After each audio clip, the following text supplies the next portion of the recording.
As history tells us, peace is a hard-fought battle. I was the first leader of our party to actually get our coalition together on the same page on this issue. One that can be blown up by your own team on the eve of an election. Net zero is dead. You can see it around the world. It is absolutely gone. Morrison's document is a flexible plan. It leaves us wiggle room.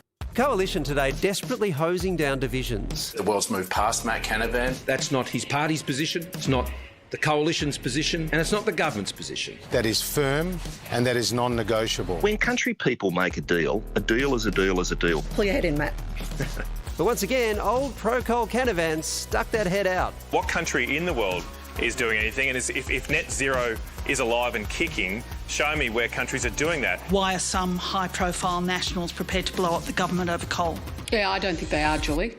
The PM, in a bid to keep vulnerable Liberal seats against climate-conscious independents, insisting his commitment to net zero by 2050 is Absolute policy. They are all over the shop. We're in the middle of an election campaign and you've got the government at war with itself over climate change. But the PM's 2050 commitment is just a target and only made it through the party room in exchange for around $20 billion in extra regional investment and an extra Nat seat in the cabinet. Find me a solar panel that works in the dark. I mean, this is just a statement of fact, Mr. Speaker. It is clear that if the Morrison-Joyce government is re-elected, they will unwind their net zero emissions policy. So with climate change one of the key voter issues, could this disunity derail the coalition's election chances? The problem this government's got is it's trapped in the past. Half the Liberal Party, most of the National Party, think climate change is what happens when you go to Hawaii for a holiday.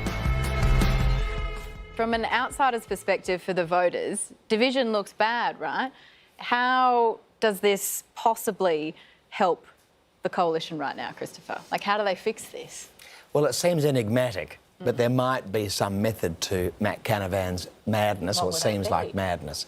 Well, because there's a 5 to sort of 10% slice of the electorate in Queensland, Hunter Valley, regional Victoria, Tasmania, etc., who would be attracted to voting for the coalition over policies that they think we have that Labor doesn't have on climate change, that they think Labor's going to go too far, and that maybe Matt Canavan is pitching his message to those people. Now, the problem for the coalition is it looks like division 2.5 weeks after the beginning of an election campaign, and that's where the headquarters will be unhappy. When the candidate for Flynn was having his run in the park, Colin, in the last couple of days, people wouldn't have been as concerned about that because it could have been quarantine to Flynn, because no one's ever heard of Colin Boyce, despite he probably thinks everyone has. And but Matt Canavan's obviously a lot more high profile, and that's going to get a lot of attention, which is exactly what's happened today.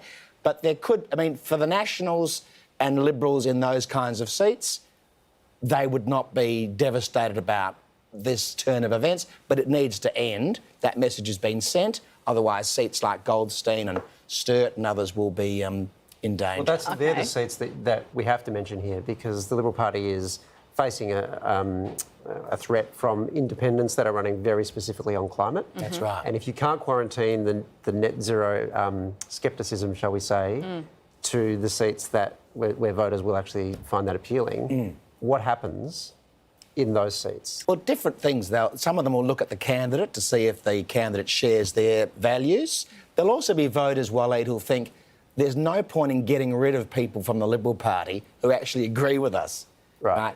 Because then the Liberal Party is going to go further to the right.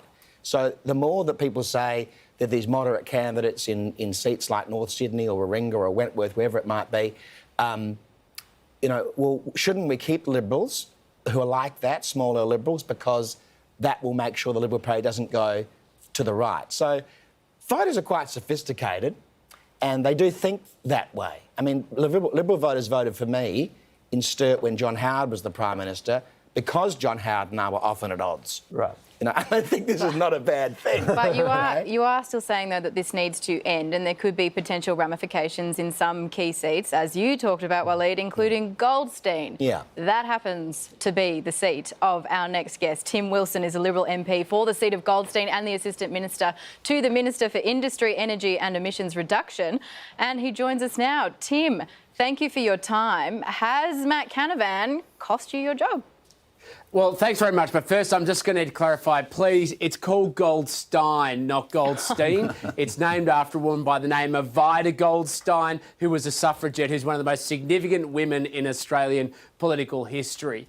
And the focus very clearly of the Morrison government is to make sure that we get Australia to net zero by 2050, if not earlier, through the utilisation of technology, not taxes. And in fact, one of the challenges we have is that, of course, we know climate change isn't just a local one, it's a global one, and we're seeing other countries backslide from their earlier commitments. The UK's done this. China never even committed to net zero by 2050. Even they're talking about loosening their commitment while we're focused on getting on with the job. OK, sure. But let's focus once again on the seat of Goldstein. And therefore, has Mr Canavan made that more difficult for you to win? Well, local residents in Goldstein know 100% my commitment to action on climate change through the utilisation of technology, because they know I'm an economics guy and I'm focused on how we're going to build the clean industrial future of our great country, and that goes hand in hand with decarbonisation. Only the other day, I signed off on the establishment of an Australian offshore wind industry, the first time in the history of this country, which is going to practically build wind technology and wind infrastructure to connect directly into the electricity grid in Bass Strait and be part of the climate solution. Not just talk, but action. But surely a vote for you is a vote for Matt Canavan. Have you talked to him today and had some words with him about just his choice of wording and how it may affect you? Oh, I've spent a lot of time today talking to residents in Goldstein, and they know very clearly my commitment. I haven't spoken to the Senator. We've asked you about 12 times about Matt Canavan. You won't even say his name. No. Matt, I know Matt, you know Matt, and he's someone who's been out there, but I haven't spoken to him today. I've been very focused on engaging with Goldstein residents, and they know my personal commitment to the issue. In fact, as Assistant Minister responsible for the policy area, I can talk about length. Tomorrow night we've got a big debate in our community with all of the different candidates for Goldstein. I'm really looking forward to the opportunity to talk about how we're going to get to net zero by 2050, but utilising technology, not taxes, and building the clean industrial future of our country. So, Tim, if it's so solid, why won't you legislate it?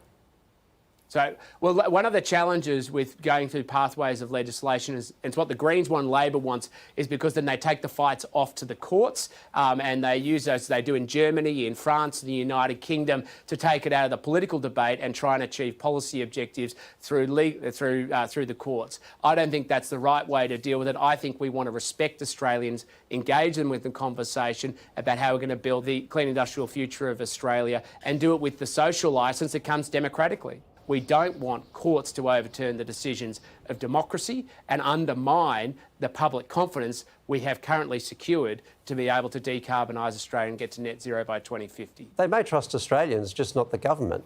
I mean, is it more that you don't want to be bound by it so that you can't be held to this in any kind of legal way?